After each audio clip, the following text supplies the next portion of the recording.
오늘은 하나님과 성 삼일체에 관하여 제2장, 여러분 이거 다 받으셨죠? 제가 말씀을 드릴 때에 그 내용을 보시면서 생각하시기를 바라겠습니다. 이 옆에 모니터는 낮춰요. 1689년 런던 침례교 신앙고백서 제2장은 신론, 하나님론, 신론과 삼위일체론에 관한 신앙을 고백하고 있습니다. 이 삼위일체론에 관해서 제일 중요한 역사상 신앙고백서가 325년에 나온 니케아 신조입니다. 무슨 신조라고요? 니케아 신조. 니케아 신조를 우리 신앙고백서가 바탕으로 해서 정통적인 신론과 삼위일체론을 고백을 한 것입니다. 그리고 삼위일체론을 반대하는 모든 이론들을 다 배척을 하고 있어요. 그리고 삼위일체론뿐만이 아니라 하나님의 속성 그리고 피조물과의 관계성을 가장 균형 있게 제시를 하고 있습니다. 특별히 이 사망이 삼위일체론에 관해서 가장 탁월한 요약이라고 말할 수 있어요. 이 사망 보시죠? 거기 사망이 보이시죠? 이 사망의 삼위일체론은 1644년에 나온 런던 제1차 신앙고백서, 그리고 1646년에 나온 장로교회 웨스트민스터 신앙고백서, 그리고 1658년에 나온 회중교회의 사보이 선언, 이 세 가지에 나타난 삼위일체론을 모두 결합한 가장 자세하고 가장 정확한 신앙고백서라고 말할 수가 있습니다. 그러니까 삼위일체론에 관해서 간단하게 얘기하면 어떻게 되냐? 여기 3절처럼 사망처럼 된다는 것이에요. 먼저 제1항은 하나님의 속성에 관해서 말씀하고 있습니다. 하나님의 속성에 관해서는 제가 신론을 설교할 때에 자세하게 다루었기 때문에 제1항에 나타나 강조하고 있는 중요한 8가지 속성만 말씀드리겠습니다. 첫째로 하나님은 한 분이시다 하는 걸 선포하고 있어요. 우리 주 하나님은 오직 한 분이신 살아계신 참 하나님이시다. 둘째로 하나님은 독립자존하는 분이시다. 누가 하나님을 더 만든 게 아니다 이거죠. 그러니까 그는 자존하시며 무한하시며 완전하시다 그랬어요. 그 다음 세 번째로 하나님은 인간이 다 이해할 수 없는 불가해성을 가지고 계시다 그랬어요. 그의 본체는 불가해하며 그랬죠. 우리가 하나님을 알 수는 있어요. 그러나 다 이해할 수는 없습니다. 하나님은 신비로운 분이에요. 하나님을 우리가 다 이해할 수는 없어요. 불가해성, 그의 본체는 불가해하며, 즉 다 이해할 수가 없다. incomprehensibility. 그 다음 네 번째로 하나님은 영이시다 그랬어요. 영이시다. 그러니까 가장 순결한 영이시고 비가시적이며 육체도 없으시고 육체의 부분도 없으시며 육적인 성정도 없으시다 그랬어요. 그러니까 하나님은 영이시기 때문에 볼 수가 없어요. 하나님을 내가 보았다 하는 사람은 엉뚱한 걸 본 것입니다. 하나님은 아무 사람도 본 적이 없고 볼 수도 없는 자라 그랬습니다. 비가시적이고 육체가 없으십니다. 하나님이 육체가 없고 육체의 지체도 없으십니다. 하나님이 눈도 없고 눈이나 코나 입이나 이런 게 있는 게 아니에요. 성경에 나타난 하나님이 보신다든가 들으신다든가 이런 것들은 다 인간에 맞추어서 기록해 놓은 것이지 하나님이 그런 지체를 갖고 있다는 말씀은 아닌 것입니다. 또 인간 같은 육적인 성정이 없으십니다. 하나님이 뭐 식욕이 있으신가 성욕이 있으신가 그런 거 없단 말이에요. 하나님이 뭐 시장에서 잡수셔야 되나 그런 거 없다 이거예요. 육체적인 성정이 없으시다. 그리고 순결하신 영이시다. 하나님은 영이시다. 그 다음 다섯 번째로 하나님은 무한한 분이시다. 능력과 지혜가 한계가 없으신 무한한 분이시다. 그리고 여섯 번째, 하나님은 주권성을 가지신 분이시다 그랬어요. sovereignty, 주권성. 하나님은 가장 지혜로우시며 가장 자유로우시고 또 가장 절대적이시다. 그는 모든 일들을 자신의 영광을 위해서 자신의 불변적이고 가장 의로우신 의지의 계획을 따라 행하신다 그랬습니다. 하나님의 주권이 미치는 범위는 모든 일이라 했어요. 모든 일. 모든 일. 하나님의 주권이 미치지 않는 곳은 아무것도 없습니다. 하늘과 땅 어디에도 없어요. 또 두 번째, 하나님의 주권의 목적은 하나님 자신의 거룩한 영광을 나타내시기 위함이라 그랬어요. 또 세 번째, 하나님이 주권을 행사하시는 방식은 자신의 불변적이고 가장 의로우신 의지의 계획을 따라 행사하신다. 하나님이 인간의 뜻에 따라서 움직이는 분이 아니라는 것입니다. 하나님은 당신의 계획을 따라서 움직이는 분이시지 인간의 뜻에 따라서 하나님이 움직이는 분이 아니라는 것이에요. 하나님은 당신의 계획을 세우실 때에 인간과 상의하지 않으십니다. 어떤 분은 그래요. 하나님이 심심해서 인간 만들었다고. 그러니까 하나님이 심심하기 때문에 인간이 없으면 하나님도 심심한 분이라고. 그런 못된 말은 그건 기독교 신앙하고 아주 맞지 않는 말인 것입니다. 아주 못된 말이에요. 하나님은 인간과 상의하지 않습니다. 하나님은 인간이 없어도 독립자존하고 행복하고 만족한 분이에요. 인간이 없다고 해서 하나님이 뭐가 부족한 분이 아니라는 것입니다. 하나님은 그러나 피조물을 통해서 자신의 영광을 나타내시고 그리고 피조물의 모든 일에 자신의 의지의 계획이 미친다. 이것이 바로 하나님의 주권성, 사버린티인 것입니다. 하나님의 주권성. 하나님의 불변적이고 가장 의로운 계획, 이것을 하나님의 작정이라고 부릅니다. Decree of God, 하나님의 작정. 그러니까 인류와 세계의 역사는 하나님의 작정을 하나님이 주권적으로 실현해 나가는 과정이다. 이렇게 말할 수 있어요. 인류의 역사가 뭐냐? 하나님의 작정하신 것을 하나님이 주권적으로 실현해 나가는 과정이다. 그리고 일곱 번째로 하나님은 사랑이 많으신 분이다 그랬습니다. 가장 사랑이 많으시고 가장 자비로우시며 오래 참으시고 선과 진리가 충만하시며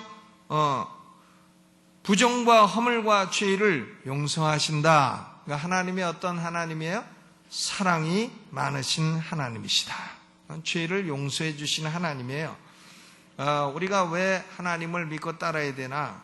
죄를 용서해 주시는 사랑이 많은 하나님이시기 때문에 그렇습니다. 그리고 여덟 번째, 하나님은 공의로우신 하나님이에요. 공의롭다고 하는 것이 두 가지 방식으로 표현되어 있어요. 자기를 부지런히 찾는 자들에게는 상 주시는 분이시다. 하나님은 자기를 찾는 자들에게 상 주시는 분이시고, 그리고 하나님은 소극적인 면으로는 죄를 미워하시고 죄인을 그냥 용서하시는 법은 없으시다 그랬습니다. 하나님은 죄를 심판하시고 하나님의 심판은 가장 공정하고 가장 두려운 것이라 그랬습니다. 그러니까 제1항은 하나님의 속성 8가지를 말하고 있어요. 하나님은 한 분이시고, 하나님은 독립자존하시고, 하나님은 다 이해할 수 없는 불가해성을 가지고 계시고, 하나님은 영이시고, 하나님은 무한하신 분이시고, 하나님은 주권성을 가지고 계시며, 또 하나님은 사랑이 많으시고, 하나님은 공의로우신 하나님이시다. 아멘. 여러분, 이런 것들은 우리가 어지간히 다 알고 있는 그런 내용들이에요. 그 다음에 두 번째, 제2항은 하나님과 피조물과의 관계성을 고백하고 있는 것입니다. 하나님과 피조물과의 관계성은 5가지로 분류가 되고 있어요. 첫째로, 하나님은 모든 피조물로부터 독립자존하신다. 독립자존하신다. 그러니까 모든 생명과 영광과 축복을 홀로 가지고 계신 하나님은 자신 안에 있어서나 자신에 대해서나 자족하신 분이시다. 그는 자신이 창조한 피조물에 어떤 도움도 필요로 하지 않으시며 그랬어요. 어떤 도움도 필요로 하지 않으십니다. 독립자존합니다. 그러니까 하나님의 존재를 위해서 피조물들이 도와줘야 된다. 그런 것은 아주 불경스러운 생각이에요. 하나님의 영광이 부족하므로 피조물로부터 영광을 취해서 보충하시는 하나님이 아닙니다. 도리어 피조물은 하나님의 충만하신 영광을 받아서 그 영광을 드러내고 하나님께 영광을 돌리는 것입니다. 그러니까 하나님은 피조물로부터 독립자존하신다. 그 다음 두 번째로 하나님은 피조물을 주권적으로 지배하시는 유일한 분이시다. 하나님은 모든 피조물에 대해서 주권적인 통치권을 가지고 계시며 만물은 하나님이 기뻐하시는 대로 그 앞에서 노출되고 드러난다 그랬어요. 만물은 하나님 앞에 자신을 숨기거나 그 지배를 벗어날 수가 없다. 그러니까 우리가 아무리 하나님한테 숨으려고 갇혀진 방에서 있더라도 숨길 수 없다 그 말이에요. 하나님은 피조물을 주권적으로 지배하신다. 그 다음 세 번째로는 하나님은 피조물에 대한 절대적인 지식을 갖고 계시다 하는 것입니다. 피조물에 대한 하나님의 지식은 무한하며 피조물에 의존해서 지식을 알게 되는 것이 아닙니다. 하나님의 지식은 절대적이고 무한하기 때문에 하나님에게는 우연한 것이 없고 불확실한 것이 아무것도 없다. 여러분, 이 세상에 일어나는 일이 우연한 일이 있겠습니까? 우연한 거. 모니터 이것 좀 줄여요. 우연한 일이 있겠습니까? 아무것도 없어요. 하나님이 모르시는 게 있습니까? 아무것도 없어요. 그러니까 우리는 기도할 때에도 하나님께 뭘 알려드리는 기도할 필요 없어요. 아버지 하나님 뭘 아십니까? 아십니까? 다 아십니다. 그런 걸 우리가 하나님께 모르는 것처럼 아버지 하나님 저 사람이 저렇게 나쁜 사람인 거 아십니까? 다 알아요. 그런 거 얘기할 필요 없습니다. 피조물이 하나님에게 정보를 드릴 필요 없어요. 어제 남성교회에서 얘기했지만 하나님이 아나니아 보고 야 너는 저기 직가라는 도시에 가서 사울이라는 사람이 기도하고 있으니까 가서 그 사람을 위해서 기도해줘라 하니까 아나니아가 하나님 모르십니까? 그 사람이 예수 믿는 사람 죽이려는 사람이고 그 사람이 해를 끼친 거 다 아시지 않습니까? 지금도 대제사장이 공문을 가지고 와서 다메섹으로 가서 그리스도인들을 지금 핍박하고 죽이려고 하지 않습니까? 하나님께 정보를 자꾸 드려.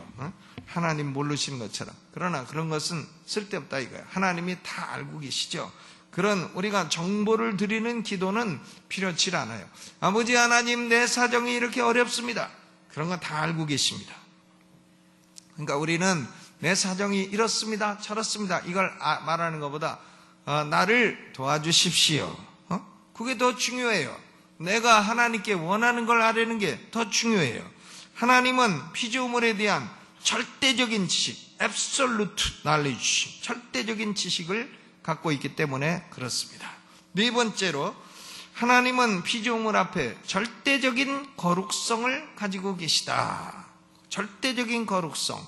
그러니까 하나님의 모든 계획과 모든 역사는, 모든 명령은 가장 거룩한 것입니다. 하나님에게는 거룩하지 않은 것이 아무것도 없어요.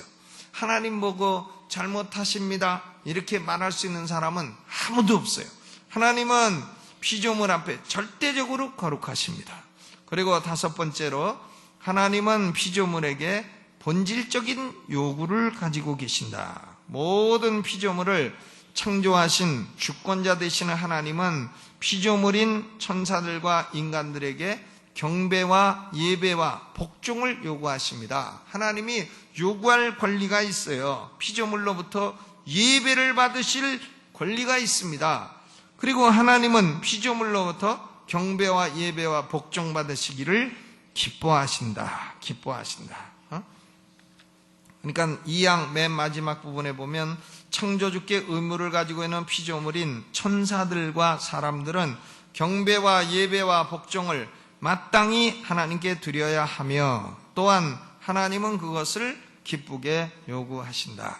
그래서 제1항은 하나님의 속성, attributes of God 이고 제2항은 하나님과 피조물과의 관계성을 5가지로 말하고 있습니다. 하나님은 피조물로부터 독립자존하신다.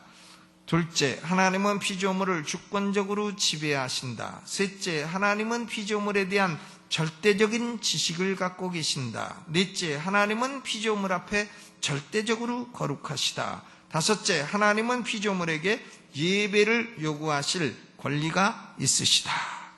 그 다음에 제3항은 하나님의 삼위일체성을 가장 상세하게 서술을 하고 있습니다.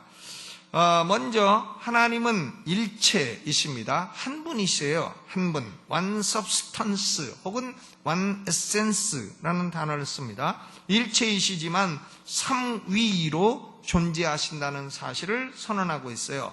3항 맨 앞에 이 영적이고 무한한 존재는 성부, 성자, 성령으로 삼위이시지만 능력과 영원성에 있어서는 한 분이시다. 그러니까 이것이 영어로 표현될 때에는 한 분이라고 할 때는 one substance 혹은 one essence, 그 다음 삼위라고 할 때는 three subsistence 혹은 three persons, 이렇게 번역이 되는 것입니다. 그러니까 하나님은 삼위일체는 one substance and three persons, 한 실체이시며 삼위격이시다, 이렇게 되는 것입니다. 지금부터 중요한 거니까 잘 들어야 돼요. 졸지 말고. 삼위일체는 세 가지 질문에 대한 대답이에요. 첫째 질문 물어볼 테니까 대답해 보세요. 하나님이 여러분이십니까? 한 분이시죠. 그러면 두 번째 질문, 한 분이신 하나님 안에는 몇 위가 존재하십니까?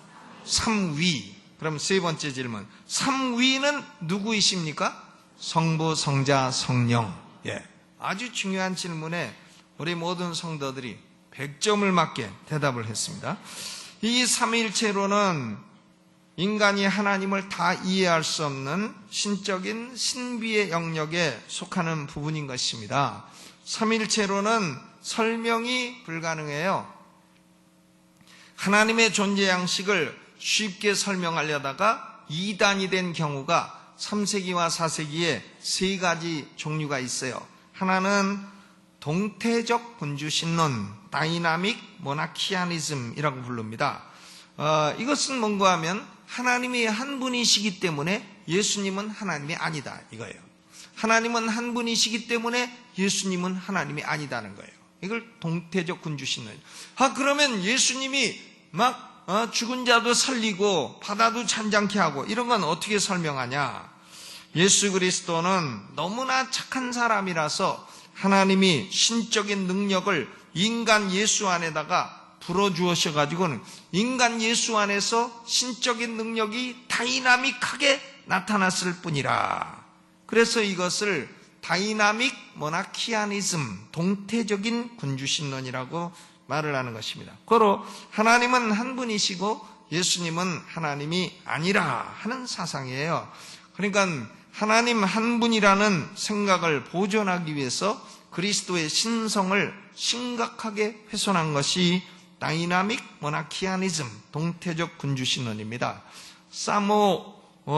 사모사타의 바울이라고 하는 사람이 3세기에 이런 사상을 주장했어요. 동태론이라고 합니다. 동태론. 요새는 이런 동태론을 주장하는 정신 나간 사람은 별로 없어요. 근데 두 번째가 양태론이라는 거예요. 모달리스틱 모나키아니즘, 양태적 군주신론. 이런 얘기를 하는 사람들은 무수히 많아요.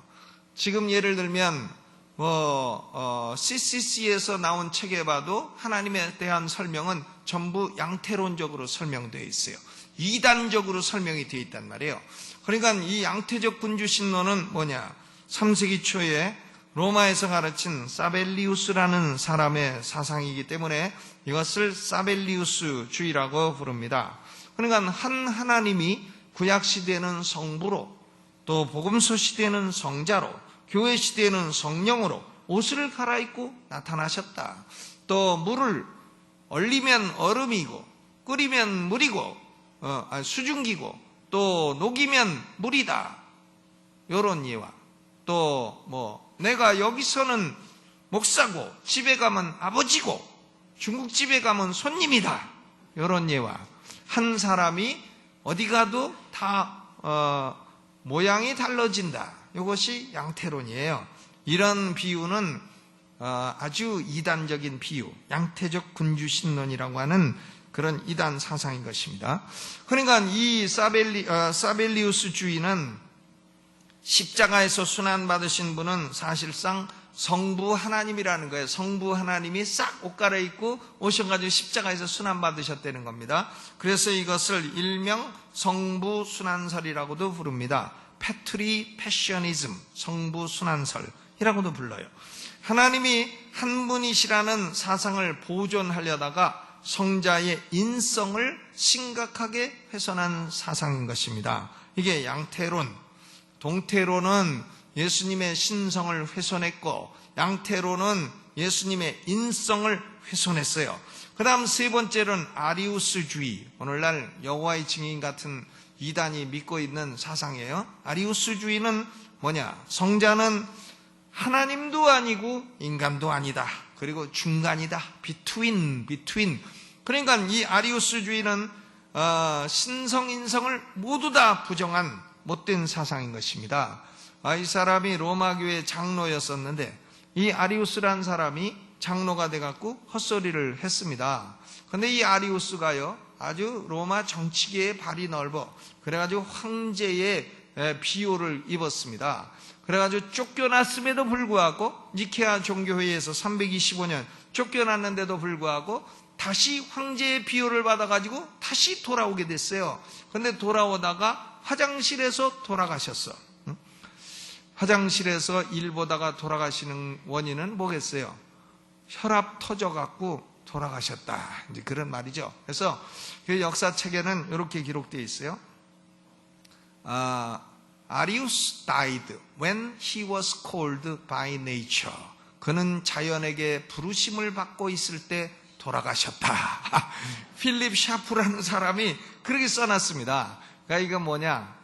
자연이 부르신다. 이게 nature calls me. 이게 무슨 뜻이에요? 영어로 자연이 날 부른다. 그럼 이게 화장실 가고 싶다는 말이에요. 그러니까 식사할 때에 화장실 좀 다녀오겠습니다. 이렇게 I wanna go to the bathroom, toilet 이런 말 쓰면은 아주 무식하다 그러니까 어떻게 해야 돼요? Nature calls me. 자연이 날 부릅니다. 이제 그러고 가셔야 됩니다. 그러니까 그게 수동태로 딱 되니까 when he was called by nature. 자연에 의해서 부르심을 받았을 때 아리우스는 죽었다. 이렇게 돼 있어요. 그러니까 아리우스는 황제하고 결탁을 해가지고는 이단 사상을 퍼뜨리다가 하나님의 심판을 받고 결국은 화장실에서 죽은 사람이 되었습니다. 근데 니케아 종교의 결론은 뭐냐? 성자는 between, 중간적인 존재가 아니라 완전한 신성을 가진 존재다. 성자는 성부 하나님과 동일 본질이다. 헬라말로 호모우시오스라고 합니다. 호모우시오스. 그런데 또 어떤 사람들은 성부와 성자는 본질이 다르다. 이게 아리우스주의죠. 헤테로오시오스. 또 어떤 사람은 자꾸 이렇게 동일 본질과 상위 본질이 싸우니까 성부와 성자는 비슷하다. 유사 본질. 호모이오시오스. 그러니까 325년 때에는 세 가지 헬라 단어가 아주 유행했던 것이죠. 호모우시오스, 헤테로우시오스, 호모이우시오스. 근데 우리는 뭐가 옳다고 믿습니까? 성부와 성자는 동일 본질이다. 호모우시오스. 호모 아시잖아요? 호모. 남자가 남자하고 연애하는 거 호모라고 하잖아요. 호모는 헬라말로 같다는 뜻이에요. 그러니까 호모우시오스가 정통신학이고 우리 침례교는 성부와 성자는 동일 본질이시다. 성자는 완전한 하나님이시다. 이것을 믿는 것입니다. 동태론도 아니고 양태론도 아니고 아리우스주의도 아니다. 이 말이죠. 여러분 제가 묻겠습니다. 그러면 성부 하나님은 33.3% 하나님이고 성자 예수님은 33.3% 하나님이고 성령 하나님은 33.3% 하나님. 그래가지고 합쳐서 100% 하나님 되는 겁니까? 아닙니까? 그러면 어떻게 되는 거예요? 성부 하나님도 100% 하나님입니까? 성자 예수님도 100%입니까? 성령님도 100%입니까? 야, 여러분들은 엄청난 신학자예요.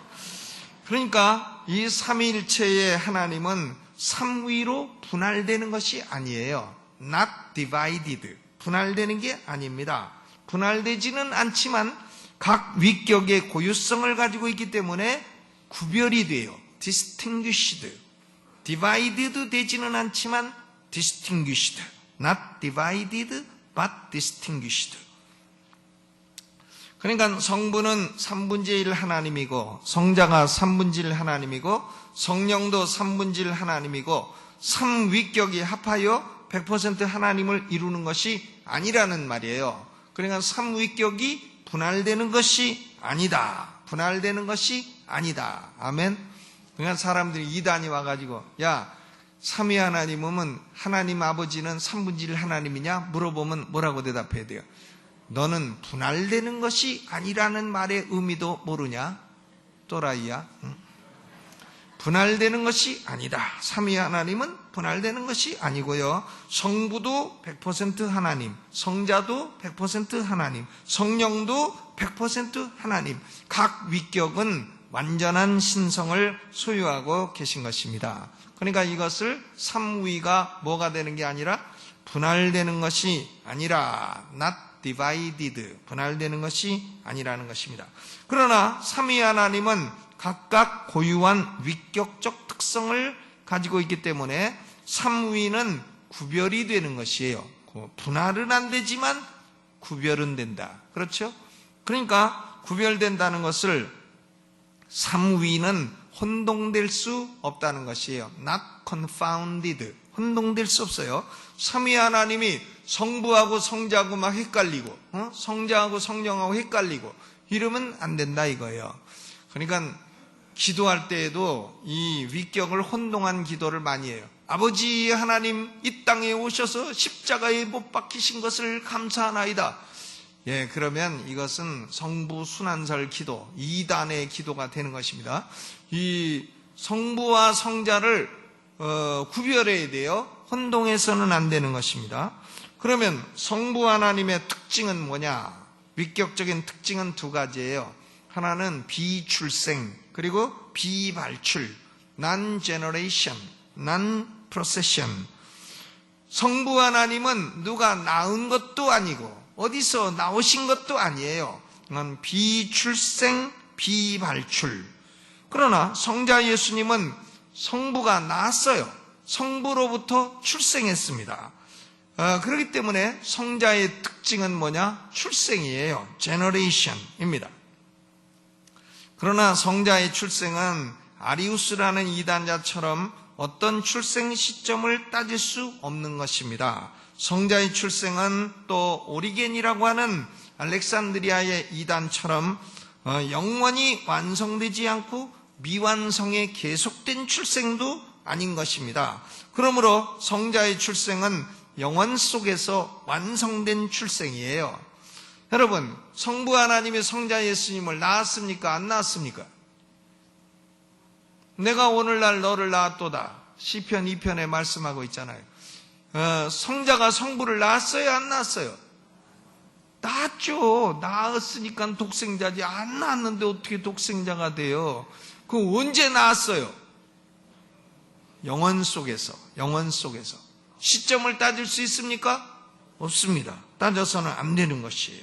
그래서 이 성자의 영원 속에서 완성된 출생을, 중요한 특징을 영원 출생, eternal generation 이라고 부르는 것입니다. 성자의 출생은 무슨 출생이라고요?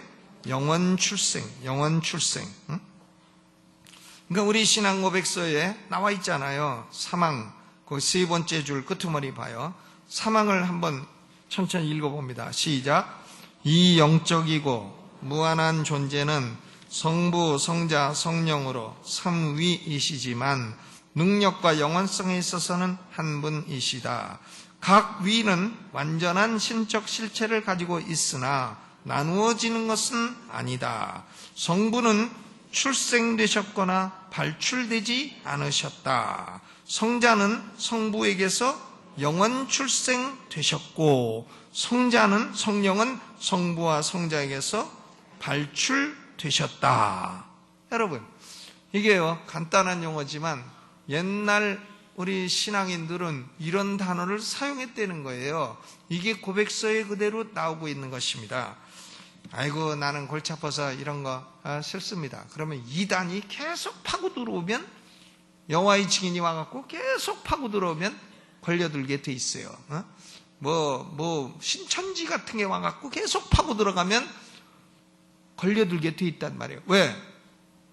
모르니까요. 그냥 믿습니다. 은혜를 주셔. 은혜. 이러다가 보면 휙 걸려 들어간다 이거예요. 그러니까 이런 데 걸리지 않으려면 정신 차리고, 성자는 무슨 특징이 있다? 영원 출생, eternal generation. 그 다음에 성령은 성부와 성자로부터 어떤 존재입니까? 발출된 존재다. procession이라고 합니다. 성부와 성자로부터 나온 존재라 이 말이죠. 마찬가지로 영원 속에서 완성된 발출이기 때문에 영원 발출, eternal procession이라고 부릅니다. 서방교회와 개신교는 성자의 이중 발출을 믿고 있어요. 이중 발출, 이것을 the Holy Spirit proceeds from the Father and from the Son. 성부와 그리고 성자로부터 발출한다 이렇게 돼 있어요. 그런데 and from the Son, 이것을 필리오커, 라틴 말로 필리오커라고 하는데, 요 and from the Son 때문에 동방교회하고 서방교회가 갈라진 거예요. 1054년에 동방정교, 이스턴 오르토독시라고 불리우는 동방정교는 성령은 오직 성부로부터만 발출된다고 하는 단일 발출서를 믿고 있어요. 그러나 서방교회와 개신교회, 침례교를 포함한 개신교회는 성령은 성부와 성자로부터 발출된다는 이중 발출서를 믿고 있는 것입니다. 그러니까 거기 성령은 성부와 성자에게서 발출되셨다. 이터널 프로세션이면서 더블 프로세션, 이중 발출을 믿고 있는 것입니다. 이런 교리가 뭐가 중요하냐. 하지만 1054년에 로만 카톨릭과 동방정교가 딱 갈라진 이유가 이 교리 하나 때문이에요. 성령 발출론, 단일 발출론이냐, 이중 발출론이냐, 이것 때문에 갈라진 것입니다. 여러분, 그러면 또 중요한 질문 하겠습니다. 그러면 성부가 성자보다 높은 거 아닙니까? 성부하고 성자하고 누가 높아요? 똑같아요? 아닌 것 같은데? 보니까 성자 예수님은 늘 성부 하나님에게 순종하고 성부 하나님 말씀만 따르고 낮은 것 같은데? 성자 예수님이 성부 하나님에게 영광만 돌리고, 성부 하나님이 죽으라 하면 죽으시고, 뭐가 똑같아요? 성부가 높지. 그러니까 여호와의 증인이 딱 와가지고는, 야, 성자가 아들인데 어떻게 아버지하고 맞먹냐? 아들이 아버지하고 어떻게 맞먹냐? 아버지가 높지? 그러면 뭐라고 대답해? 그런가? 그러니까요, 이게 졸립더라도 이게 중요한 것이니까 정신 차려야 돼요. 삼위일체로는 두 가지로 나뉘어져요. 두 가지로 나눠지는데, 하나는 본질적인 삼위일체, essential trinity. 본질적인 삼위일체는 뭐냐? 혹은 내재적 삼위일체라고도 하는데, 삼위격은 그 본질에 있어서는, 에센스에 있어서는 완전 동등하시며 높고 낮음을 따질 수가 없다는 거예요. 그럼 본질적인 삼위일체, 성부, 성자, 성령은 본질에 있어서는 절대로 높고 낮음이 없다. 이것을 뭐라고 합니까? 본질적 삼위일체. 그러나 인간을 구원하기 위한 인간을 구원하기 위한 목적을 신학에서는 경세라고 부릅니다. 이코노미, 일반 세상에서는 경제라고 부르지만 신학에서는 경세라고 해요. 경세가 뭐냐? 인간 구원이라는 목적이에요. 그런데 인간 구원이라는 목적을 이루기 위해서는 성부 하나님은 명령자입니다. 구원의 계획자고 명령자예요. 그리고 성자는 구원의 성취자입니다. 와서 십자가를 지고 구원을 성취해야 돼요. 그리고 성령은 구원의 적용자가 되는 것입니다. 성령의 역사에서 사람의 영혼을 거듭나게 합니다. 그러니까 영혼 구원이라는 목적을 위해서는 성자와 성령은 성부에게 순종을 해야 되는 것이에요. 이 순종은 자발적이고 희생적인 순종인 것이지, 자발적으로 성부 하나님보다 낮은 위치에 들어간 것이지, 이것은 본질적인 종속은 아닌 것입니다. 이해가 가시죠? 그러니까 성자는 성부보다 본질적으로 낮은 분은 아니에요. 그러나 인간 구원을 위해서는 성부보다 낮은 위치에 자발적으로 들어가신 것입니다. 그러니까 이 경세적인 삼위일체를 가지고 본질적인 삼위일체의 본질까지 치고 들어가는 것이 여호와의 증인들의 어리석음인 것입니다. 그러니까 그런 이단에 빠져서는 안 되겠다 이 말이죠. 성경을 연구한 사람들은 성부, 성자, 성령은 본질에 있어서는 절대로 차이가 없는 그런 신성을 가지신 동일 본질임을 확신을 했어요. 그러나 그럼에도 불구하고 성자와 성령은 자발적으로 인간 구원을 위해서 성부에게 종속되고 순종하셨다 하는 것을 우리는 감사하게 생각해야 될 줄로 믿습니다. 예를 들어서요, 같은 장로님이라도, 장로님이 뭐 누가 높고 낮은 게 어디 있어요? 근데도 장로님이라도 어떤 일을 위해서 한 장로님이 위원장이 되시고 다른 장로님들이 위원이 되신다. 그러면 자발적으로 그 일을 위해서는 위원장에게 순종을 해야 되는 것이에요. 그러니까 위원장이 그런 경우에는 높아지게 되는 것입니다. 그러니까 그런 것은 이건 자발적이고 어떤 일을 이루기 위한, 경세를 이루기 위한 그런 활동인 것이죠. 그러므로 본질적인 삼위일체와 경세적인 삼위일체를 구별하지 않으면 평생 성경을 읽어도 성부와 성자의 관계를 올바로 이해할 수가 없게 되는 것입니다. 저는 여태까지 공부해도 이 이상 알지 못해요. 이 이상 어떤 신학책에도 기록되어 있지 않습니다. 그러니까 이 삼위일체 교리는 신비에 속하기 때문에 다 이해할 수는 없어요. 삼위일체를 다 이해했다는 사람은 정말로 학문이 모자란 사람이에요. 그러나 삼위일체는 우리가 믿어야 할 진리인 것입니다. 믿어야 돼요. 삼위일체를 깊이 연구해서 이해하려고 하라. 그리하면 도울 것이다. 그러나 삼위일체를 부인하라. 그리하면 이단이 될 것이다. 삼위일체를 부정하는 사람은 예외 없이 이단자들이에요. 삼위일체 부정하는 사람들은 무슨 증인 이런 거 오면은 머리 내밀나가서 한 대 줘받고 집에 가서 알아보라고 하세요. 대화할 것도 없어요. 귀신 달라붙어요. 그런 사람들은 귀신부터 있기 때문에 얘기해봤자 귀신 달라붙어요. 하나 유익이 없어요. 이단자들은 인사도 하지 마요. 밥 먹지 말고요.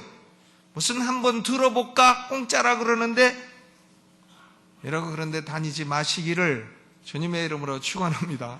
공짜 좋아하다가 나라 망해요. 공짜 좋아하다 영혼 망하는 것입니다. 사막 마지막 부분을 가보세요. 맨 마지막 삼위일체 교리에 대한 믿음은 읽어보죠. 시작.